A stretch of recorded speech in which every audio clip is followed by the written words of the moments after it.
Welcome back, everybody. Today we are joined by Angus from Big Picture Medical. So welcome, Angus. Why don't you start by telling us a little bit about Big Picture Medical and the role that you play there? Thanks, Jordan. So, Big Picture Medical is a medical software company, and what we do is we build clinician, patient, administrator facing software that allows better care and better research and better distribution of kind of retail and life sciences products. And so, the first kind of product we have in the market at the moment is a configurable platform, which sits nicely kind of between primary and secondary care in that really difficult area to fill from a software point of view. So in that community outpatient research place where a lot of the EHRs don't extend out in that place and a lot of the patient journeys are incredibly fragmented in that area. So that's kind of the primary product that we have. The way in which we built our product is a very modular build. And so we build the kind of pathways with these things called blocks. And those blocks allow the pathways to be very, very configurable to whatever need you have. And so, we can do things from respiratory virtual wards all the way to ophthalmology, community diagnostic hubs into kind of inflammatory bowel disease, chronic home monitoring, and kind of everything in between. So one of the really important things is the data that it's kind of structured on, and that allows us to be really flexible from a build point of view. And it also allows that data to be used in multiple kind of use cases after it's being collected. So truly being interoperable, not just integratable. So that's kind of the high level of what we do. Cool. And I see that you are the Chief Strategy and Performance Officer, right? So maybe you can tell us a little bit about that. But I also see that your background was as a data scientist. Is that right? That's right. Yeah. So I've been at the company for a bit, and as these companies grow, you get to grow with them, which is a really exciting thing. So my background is in data science. I was a company called Quantium in their health area, and I came in to start the analytics practice at Big Picture. And so I was the only analyst there, nominally the head of analytics. But over the time, I've been really lucky in that I've been able to move into product. So I did a bunch of stuff in product and kicked off the 2.0 product, which has been launched in the last couple of months. Although I didn't see that all the way to the end. I like to say we bring in the professionals to kind of see that work to the finish. In terms of what I get to do now, from a strategy and performance point of view, is I get to look at where our product is in the market. What are the trends that we're looking at? I get to kind of work with the rest of the team to make sure that the technology, the product, the commercials are kind of performing at peak level. Okay, got it. Nice. So at Big Picture, who do you guys typically serve? Like, who is the end customer that gets the best results? Yeah, so it's a good question, and it's a more complicated question. It's kind of what we see as a staged approach. So at the moment, what we're looking to do is really prove out our blocks and prove out the value, and so that's deployed in a kind of a vertical solution that is an end-to-end solution that can add value to providers. And so, there's the typical providers that come to mind. So your NHS customers. So we're working with University Hospital Birmingham in the NHS, and there's also your private providers. But the other kind of areas that people's minds don't necessarily jump to are players in the research space. And so, a lot of these clinical people are doing research alongside their day jobs. And so making sure that the data is captured in the right format for, rare diseases and areas that you can't necessarily have a wealth of data for is really, really important. And then there's also kind of what we call the retail or life sciences version of this. And so, there are some really big use cases in life sciences as to how to deliver these pathways. And so, for example, the use case there is the fact that we're working with a company that has built custom contact lenses. They're very, very difficult to deliver and difficult to kind of size up. And so what we do is we use their algorithm to size up the lens. We take that, give a response to the optometrist who doesn't necessarily know exactly, how to fit those lenses, which then allows them to prescribe the lenses and sell and sell those lenses. And so, it's good from a distribution point of view. It's good for the optometrists who can sell those lenses, and good for the patients who can have access to those lenses. So, that's now distributed in 12 different countries and 6 different languages. So that's been a really successful one that people don't necessarily doesn't jump to mind. Interesting. Yeah, I wouldn't have guessed that being the end user. So With all this data, Angus, are you guys using AI at all to understand the data and find insights within the data? Yeah, so it's the question that's on everyone's lips at the moment, right? How are you using AI? How are you using Gen AI? Yeah. How do you do that sort of stuff? And obviously, my background being in data science, seeing all of this stuff happening around healthcare is really really cool, and it's great to kind of see this stuff moving forward. So we do use AI, and what we see ourselves as is largely an enabler to create better algorithms. So that pathway I just mentioned there. That algorithm is based off the data we captured, and it wouldn't be possible without it being in, the right format, the right standards, with the right coding, all of that sort of stuff. And so we capture very, very high quality of data because of the standards and the governance around that data. Mhm. The other kind of area that we've got really, really good results from is obviously connecting these different solutions to the rest of the ecosystem is a really important thing for us to do. And so, we say regularly, we're not replacing any HR. We want to work alongside your HR. They're great at inpatient care. We're good at that outpatient, interface. But for them to work properly, you need to have a seamless flow of data. And so one of the tools that we've been working with for the last year or so, which has seen some really great results, is Gen AI mapping between different data standards. And so, you're not allowed to kind of do that in flight. But what we do is, instead of kind of having to manually map between the different standards, we can drop on templates from different kind of areas and increase the speed of mapping by a huge amount, so that mapping between different standards, different kind of softwares is much much easier, much faster. And so that's a really really cool thing that the team have been working on. But to be honest, we're really really excited about some of the opportunities that come around more clinician support and embedding some of that stuff in the platform. So we're looking into a bunch of different areas from a triage point of view, from a disease detection point of view, that we could be using. Okay, nice. And so you mentioned a couple of things around data standards. Earlier on, you mentioned something about open data standards. Can you tell us a little bit about that and why that's important? Yeah, absolutely. So the basis of what we do is, at the very, very simple level, from a data point of view, is we want the data to be reused. And for the data to be reused, it has to be trusted.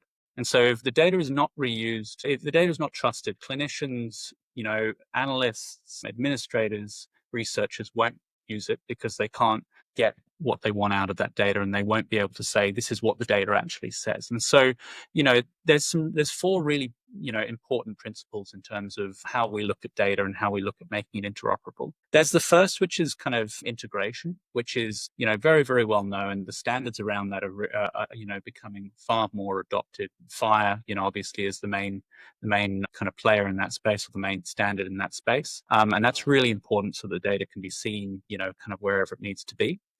The next one is data coding and semantics. And so that's a really important one, from a making sure that, everyone has the same view of what a headache is, what a finger is, whether it's this bit of that hand, whatever that may be. And so for us all speaking kind of the same language, that's really, really important, and to kind of be able to do the analytics on the back end. What's often kind of not spoken about quite as much is the structural element of that. And so the language, or the standard we use for that, is open air. And so that basically is saying, what do you capture every time you collect information? And so that's really important from a standardization and an analytics point of view, because if you're capturing a bunch of different databases each time, and a bunch of different standards each time, you can't get that kind of depth of data. You can't get that amount of information about that one area.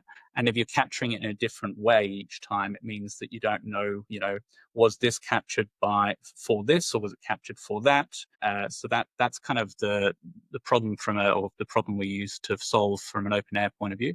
And the last one is governance. And so everyone kind of goes, governance, yeah, know what that is. That's, GDPR. That's really, the thing that matters there, GDPR, HIPAA. But the thing that we're really keen to kind of promote in that is understanding where the data's come from, and understanding who's touched it and for what reason. So you get that thread of data continuity across not just our platform, but also the places it comes to and from. And so once you kind of add all of these different areas of interoperability together, it allows the clinician to kind of understand what they see, and therefore make judgments based off it. It allows the researcher to say, yeah, that's fantastic. semantic. I understand that. I can do my analytics based off it. And so you get a huge amount more value out of the data, both in kind of a primary kind of clinician facing point of view, but also then from an analytics and research point of view. Okay. Okay. Got it. Nice. And so, what do you think have been some of the biggest challenges you faced at Big Picture Medical over the last year? Yeah. So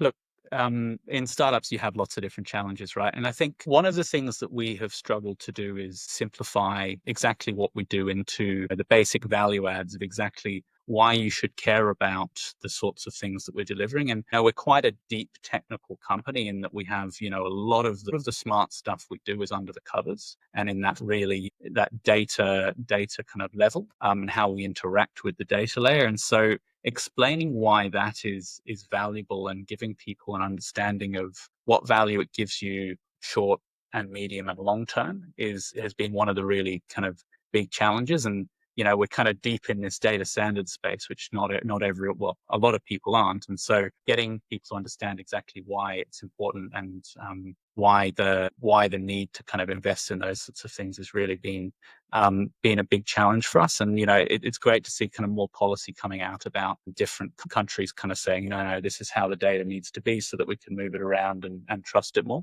But it's still one of the big challenges we face. Some of the other stuff is the basically long sales cycles, which everyone kind of looks at. And so from our point of view, it's been a bit of a bumpy year in terms of, there's a lot of uncertainty in the markets we play in. Obviously, the NHS has had some big news in the last kind of week. The US had some big disruption at the beginning of the year, and everyone's kind of just figuring out where it's all going to land. So that doesn't necessarily play into people wanting to innovate. And so, it's been an interesting kind of period for us, in terms of people being willing to kind of stick out their neck and say, yeah, this is the route we're taking. So obviously those sales cycles kind of become longer when they say, yeah, but not yet, once we've got a bit more certainty. Yeah, yeah, I hear that a lot with many businesses I speak to. They talk about the same things. So you're definitely not alone there. And then it's interesting that you have this insight around being able to communicate your value in a simple and easy to understand way, because it's quite technical and deep. A lot of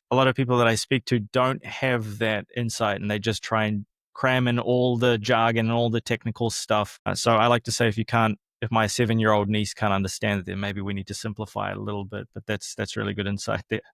Yeah, it's an interesting one. I mean, we found, because one of the things I kind of haven't talked about is where we wanted to take blocks and where we want to take this into the future. So that's kind of where we are at the moment, and we're deploying these pathways, and they're adding value, and it's much easier for people to see. Okay, an inflammatory bowel disease chronic pathway, that adds value because you get to be a lot more prescriptive about and personalized about a patient's care. You bring them in when they're sick, and if they're not sick, then you don't bring them in, and therefore you can focus much more on sick patients. People kind of get that.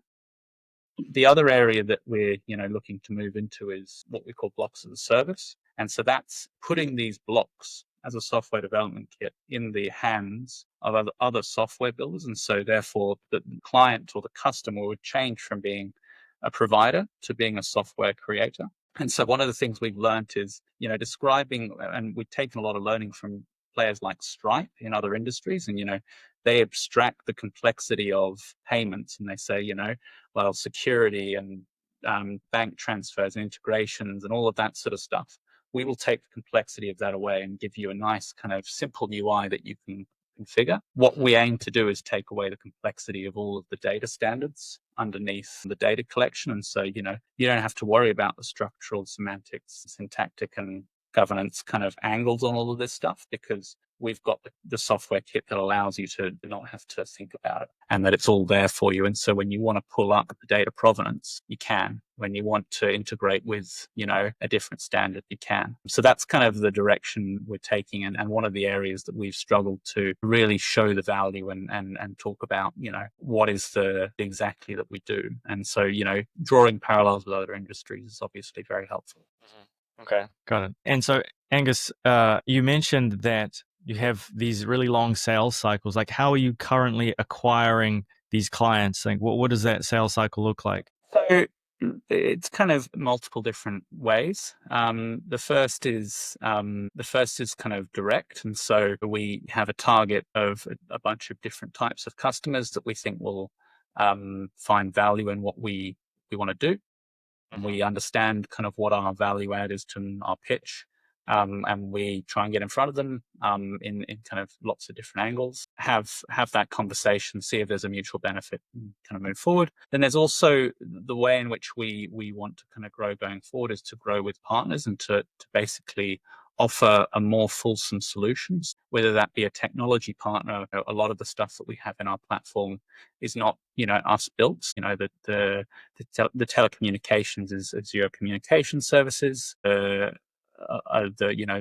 image viewer is not our image viewer. There's a bunch of other stuff that kind of is our capability or looks like our capability, but is actually a partner capability. So there's a technical angle to that.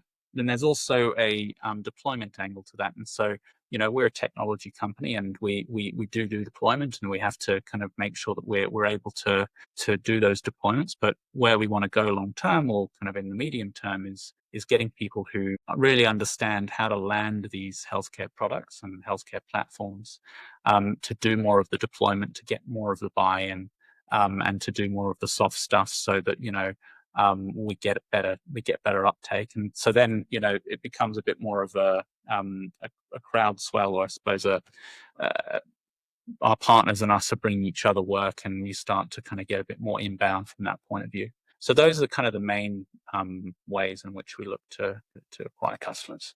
And have you experimented with any outbound? Have. Yeah. So we use outbound. We again, we're very, very targeted in our outbound, and so we don't really carpet bomb. That's not really our way of doing things. We want to really believe that we have a solution for that customer. And it's really interesting. I've found that sometimes you can find the best strategic fit in the world that you think is going to be an awesome fit for your company and their company. They're not interested. They're not at the right size, not a right technology cycle. They're not, not in a position where they can take on that risk. They don't have the funding at that stage. And then you can find places that you hadn't even thought of, and you go, okay, is there a solution there? And they kind of come to you and say, yeah, we can see how we would use your solution off in that direction. So Mm. it's not always as straight line as you think it'll be, and you learn a lot about where the solution can have value, and especially with such a configurable and open solution such as ours. It's the value is where you can kind of where your imagination takes it. So often customers are kind of saying, could we use it like this? And we kind of that's a really great idea. We should be looking into that. Yeah, definitely. I find a lot of the time I'm surprised by the people I speak to and the fits that I get, like you're saying. But look, Angus, if I guess finally, if you could go back and you could change one big thing, or you could change a couple of things, what would those big things be? It's a really good question. There's been a huge amount of learning along the way. And so, there'll be people that will go back and say it wouldn't change anything, which is, Mm. in my mind, a weak answer, because we would change a lot of things. And if you wouldn't change anything, you're not learning. So, in terms of what would we change, I think one of the things that we did a long period of working on our technology and working on making that technology scalable and making sure that it was working for our kind of cornerstone customers, Mhm. and not necessarily kind of thinking about how is this going to land and how is this going to be perceived. So we were testing with our customers, and so we were comfortable that the solution was fitting the problem. The problem was that we weren't necessarily testing our messaging on it as we went. And so we were testing our messaging with people that already had bought the product and were so deep in it anyway. And so that's why I think it's been a bit of a problem getting our messaging correct, is that we kind of built this product and went, okay, it's now scalable. Let's go and sell it. How do we explain it? How do we get this value across to people that don't necessarily know what the value is and aren't working with it every day? And so I think we took a bit too much time in ramp up there, because we weren't necessarily kind of testing our messaging and our communication. Our product and technology was being tested, but how do we get that across was much less thought about. And so that took us a bit of time to make sure we were getting that right. And as you can probably tell, we're still learning in that area, and it's a horse for courses sort of situation. Some technology people want to know the nth degree of how we're structuring the data and what protocols we're using, and then there's the people that just care about the clinical outcome. And so getting the message across to both of them has been an interesting challenge. Awesome. Well, look, Angus, I really appreciate the time and the insights today. If people are listening and they want to connect with you, or they maybe want to check out Big Picture Medical, like where can they go? How can they connect? Yeah, absolutely. So our website's bigpicturemedical.com. So you can go and have a look there. And you can kind of find me on LinkedIn as well. And if you wanted to send through questions, we also have a contact us page on bigpicturemedical.com. Perfect. I'll make sure to leave links and all of that stuff in the description. But thank you again for your time and your insights, Angus. And thank you guys for watching. We will see you in the next episode. Sure. Bye.